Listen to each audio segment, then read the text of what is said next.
pasukan yang menaklukkan Konstantinopel itu bukan ahli dunia, tapi ahli takwa. Buktinya apa? Ketika mereka muhasabah, tidak satupun dari pasukannya itu yang pernah meninggalkan sholat walaupun satu kali. Kemudian mereka muhasabah lagi. Siapa di antara kalian yang dari mulai balik sampai sekarang tidak pernah ketinggalan takbiratul ula bersama imam? Maka sebagian pasukan duduk, sebagian masih berdiri. Pada saat itu Sultan Muhammad Al-Fatih masih berdiri. Maka muhasabah yang terakhir mereka mengatakan, siapa di antara kalian yang mulai dari balik sampai sekarang tidak pernah ketinggalan sholat tahajud? Maka semua pasukan duduk kecuali Sultan Muhammad Al-Fatih.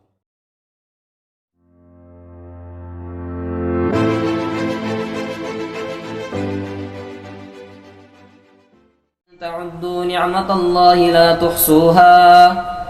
Seandainya kalian ini mencoba untuk menghitung berapa nikmat yang telah aku berikan kepada kalian, maka kalian tidak akan mampu.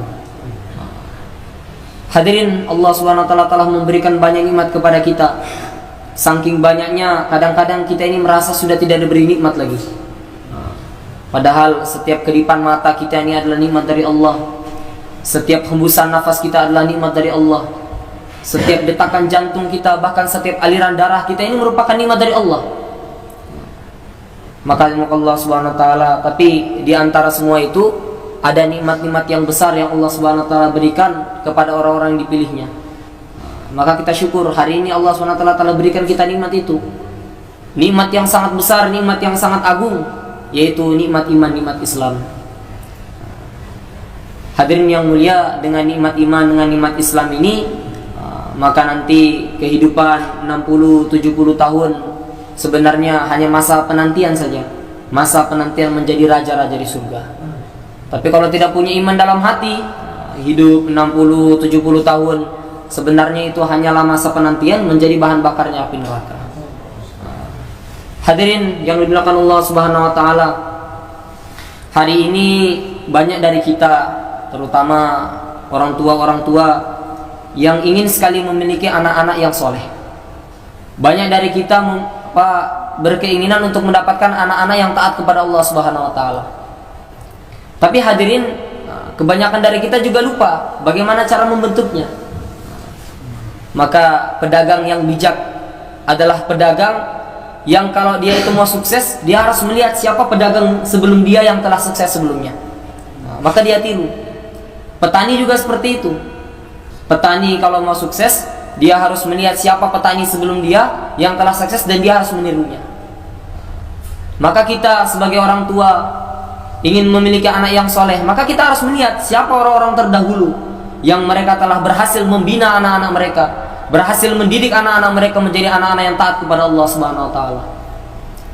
Hadirin yang mulia, orang-orang terdahulu itu cara mereka mendidik anak-anaknya yang pertama mereka kenalkan kepada Allah. Jadi orang-orang dulu itu yang pertama kali dikenalkan kepada anaknya itu kebesaran Allah, keagungan Allah. Diperkenalkan anak ini kepada zat yang menciptakan dia. Hadirin yang mulia, mereka mengajarkan kepada anaknya, nak, yang menciptakan kamu itu Allah. Yang menciptakan bapak, yang menciptakan ibu itu Allah. Kamu diutus ke muka bumi ini bukan atas kemauan bapak, bukan atas kemauan ibu, bahkan bukan atas kemauan kamu. Buktinya apa hadirin? Buktinya nanti kalau kita diambil oleh Allah, ini bukan atas kemauan kita juga. Jadi memang yang ciptakan kamu, yang menghidupkan, yang mematikan hanya Allah. Nah, yang memberikan rezeki kita hanya Allah. Bapak ini cuma perantara saja. Kelihatannya pagi-pagi bapak pergi ke pasar, pergi ke ladang, pergi ke kantor untuk cari uang, tapi hakikatnya yang berikan rezeki kita ini adalah Allah. Orang tua dulu seperti itu, mengajarkan kepada anaknya itu pentingnya kebesaran Allah. Nah, yang menciptakan kita, yang menjaga kita hanya Allah. Kalau Allah SWT kehendaki, Allah SWT akan berikan manfaat dan mudarat kepada kita. Kalau Allah SWT kehendaki, Allah SWT akan jaga kita. Hadirin yang mulia, orang-orang terdahulu mereka mengajarkan kepada anak-anak mereka, nah, sesungguhnya satu butir pasir di lautan itu tidak akan bergerak kecuali hanya dengan izinnya Allah SWT.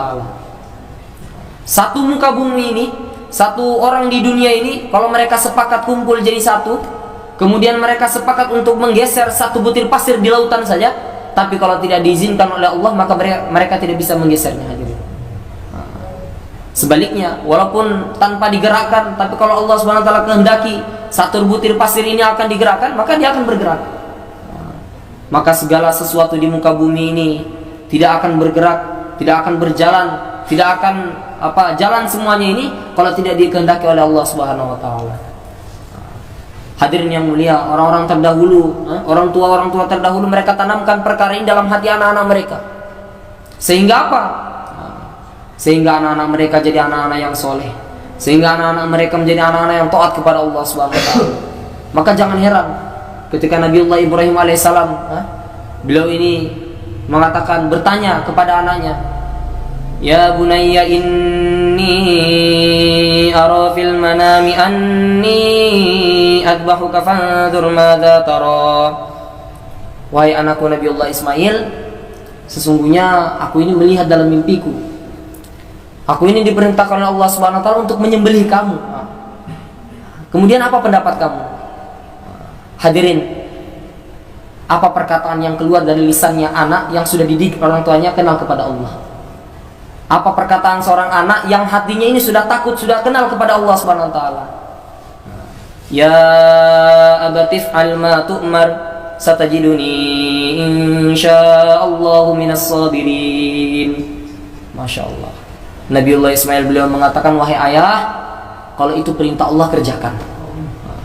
Kalau itu perintahnya Allah Subhanahu wa taala, Tuhan kita yang menciptakan kita, yang menghidupkan kita, yang mematikan kita, kerjakan. Kelak engkau akan mendapatkan aku termasuk orang-orang yang sabar.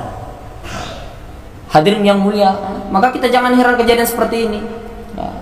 Hari ini anak muda kita, termasuk saya juga dulu sebelum mondok, ketika diperintahkan oleh orang tua, nak, sholat nak, mau pak, pulau mau main bola dulu, mau kerja tugas dulu, mau kesana, mau kesini. Karena anak muda ini pak memang hatinya pengen kemana-mana. Saya akui sendiri. Betul kata para ulama itu, asyababu nisful junun. Anak muda itu separuh kegilaan. Banyak hal-hal gila itu yang dibuat siapa? Anak muda. Coba kita lihat kalau di jalan-jalan itu yang buang-buang gas itu, yang ribut itu siapa pak? Apa orang tua seperti kita begini? Anak muda. Maka Allah Subhanahu wa taala pentingnya kita rangkul anak muda kita. Kita jadikan mereka generasi-generasi yang takwa kepada Allah.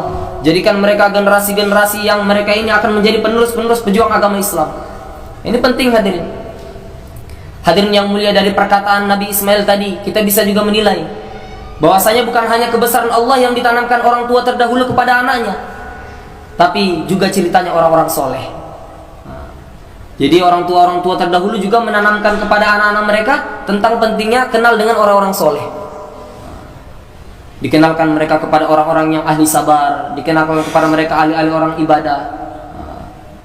Maka Allah Subhanahu wa taala, disinilah pentingnya kita ini menceritakan kepada anak-anak kita, kan? Kalau kita ingin mendapatkan anak-anak yang soleh, kita tanamkan dalam hati mereka kebesaran Allah dan kita ceritakan kepada mereka orang-orang soleh, keutamaan-keutamaan yang menjadi orang soleh, atau kita ceritakan kepada mereka kisah-kisahnya orang soleh terdahulu, sehingga mereka ini kenal, ya kan? Siapa Sayyidina Ibnu Abbas radhiyallahu anhu, Masya Allah 10 tahun sudah hafal Al-Quran 30 juz. Kita kenalkan kepada mereka, ya kan, anak-anak muda Sayyidina Abdullah bin Amr bin As radhiyallahu anhu, masih muda hadirin, tapi sudah zuhud, sudah ahli ibadah. Saking zuhudnya puasa terus sampai badannya itu menjadi kurus. Ditegur sama Rasulullah, wahai Abdullah, badan kamu itu juga punya hak, keluarga kamu juga punya hak, tamu-tamu juga punya hak. Ya Rasulullah, saya ini menghatamkan Al-Quran ini setiap hari 1 kali. Jadi setiap hari hatam 1 kali. Maka baginda Nabi SAW menegur lagi, kalau begitu mulai sekarang kamu hatamkan Al-Quran 1 bulan 1 kali saja. Tapi hadirin, semangat muda yang dimiliki oleh para sahabat, yang mana orang tua mereka menanamkan kebesaran Allah dalam hatinya, menanamkan pentingnya orang-orang soleh dalam hatinya. Apa yang keluar dari lisannya Sayyidina Abdullah ini? Beliau mengatakan, ya Rasulullah, saya ini masih muda, saya ingin menggunakan masa muda saya ini untuk habis-habisan dalam agama. Maka izinkan saya untuk menghatamkan Al-Quran lebih dari itu.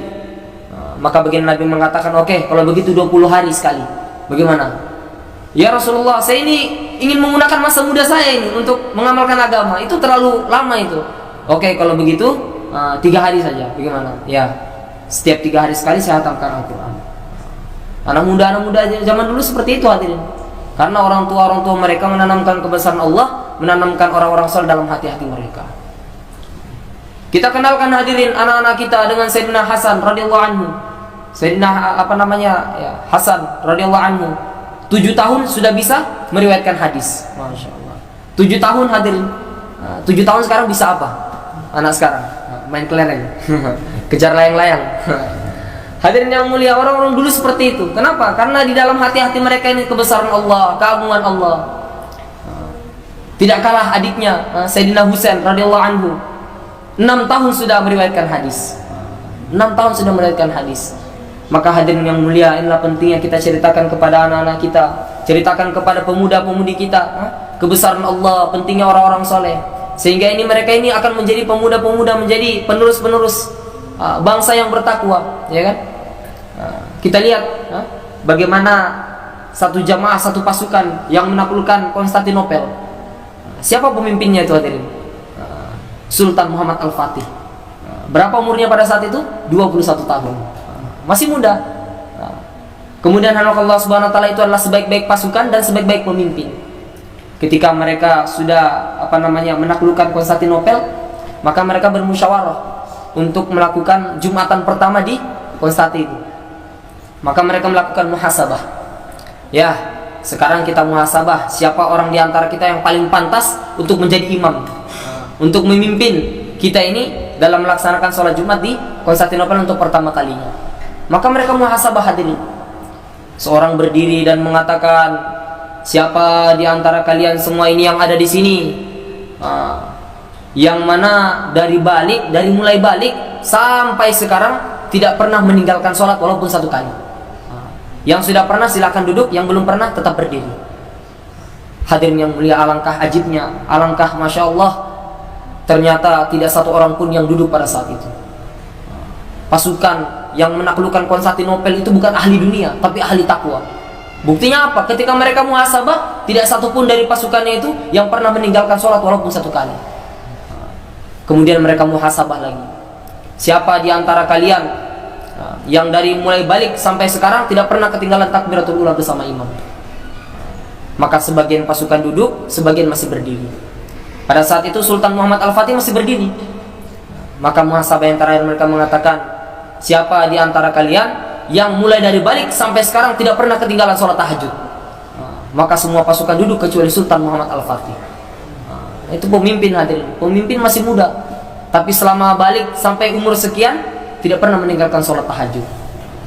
Maka ini hadirin perkara-perkara yang penting, perkara keagungan Allah Subhanahu wa taala, pentingnya orang-orang soleh, orang-orang terdahulu yang mana mereka ini memajukan Islam. Ini kita tanamkan dalam hati anak-anak kita, sehingga nanti mereka ini kenal kepada Allah, kenal kepada Sayyidina Abu Bakar, kenal kepada Sayyidina Umar, kenal kepada Sayyidina Utsman, kenal para sahabat.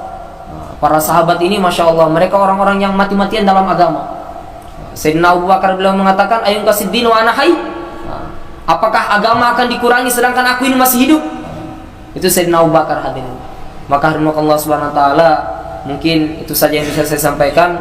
Saya berbicara seperti ini bukan merasa lebih baik, bukan hadirin, tapi kita sama-sama belajar. Jadi dakwah ini bukan untuk orang lain, dakwah ini untuk diri kita sendiri. Karena bayan hidayah kami dari pondok sebelum keluar itu, yang pertama kali kami niat ini bukan niat untuk memperbaiki orang, bukan. Kata guru kami, kalian dakwah itu yang pertama niat islah diri, niat perbaiki diri. Kemudian yang kedua niat belajar usahanya baginda Nabi. Jadi kami ini belajar Pak. Kami bukan bicara seperti ini kami paling baik, bukan. Kami ini belajar. Jadi nanti kalau kami mungkin ada kesalahan, ya tolong dimaklumi. Sebagaimana mobil, ya kan. Kita lihat kalau mobil di jalan itu, di atasnya itu ada tulisan belajar. Kira-kira kalau lampu merah dia lewati Pak, apakah ditilang seperti ini? Atau dia dimarahi masyarakat? Tidak, karena orang tahu di atasnya tulisannya belajar.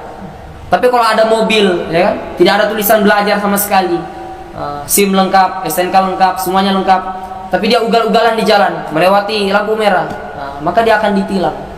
Seperti itu juga kami Pak, kami ini masih belajar, jadi mungkin masih banyak kesalahan-kesalahan kami.